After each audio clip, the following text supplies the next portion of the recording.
Some drips and drabs from yesterday's Apple event. First of all, in case you were wondering, Apple does still offer higher-end Intel-based 13-inch MacBook Pros and Mac Minis, but if you're in the market for a MacBook Air, your only available option is to now buy one with Apple Silicon inside. They discontinued the Intel chip versions.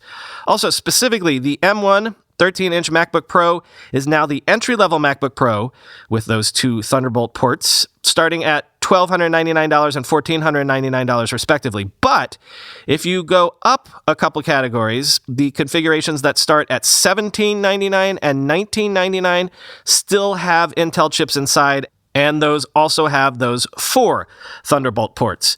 Also, and this is controversial even among the tech meme editors, did you notice that the MacBook Air tops out at 16 gigabytes of RAM? You can't get more RAM in there.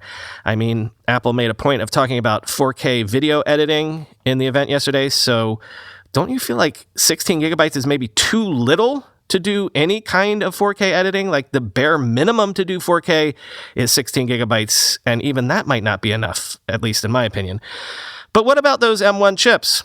Apple made a lot of big claims about performance and efficiency gains yesterday, and of course, we don't have them in hand yet to do benchmark testing, but AnandTech has done some back-of-the-envelope analysis, and they say based on what they know of the A14 chip, yeah, these M1 things could be a formidable rival to any x86 chip out there. Quote, "We currently do not have Apple Silicon devices and likely won't get our hands on them for another few weeks, but we do have the A14 and expect the new Mac chips to be strongly based on the microarchitecture we're seeing employed in the iPhone designs. Of course, we're still comparing a phone chip versus a high-end laptop and even a high-end desktop chip, but given the performance numbers, that's also exactly the point we're trying to make here, setting the stage as the bare minimum of what Apple could achieve with their new Apple Silicon Mac chips."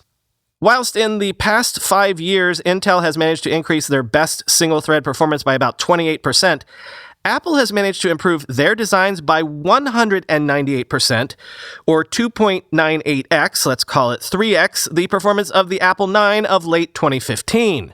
Apple's performance trajectory and unquestioned execution over these years is what has made Apple Silicon a reality today. Anybody looking at the absurdness of that graph will realize that there simply was no other choice but for Apple to ditch Intel and x86 in favor of their own in-house microarchitecture. Staying par for the course would have meant stagnation and worse consumer products, end quote. Obviously, you should click through to the link to see the graphs and charts that they're talking about, but it does bring up an idea that I hadn't considered before. Maybe Apple wasn't pushed into abandoning Intel because Intel has dropped the ball. Maybe Apple Silicon has gotten so good that the only way they could make functionally better laptops going forward was to jump on the progress trajectory they were already seeing in their phone chips.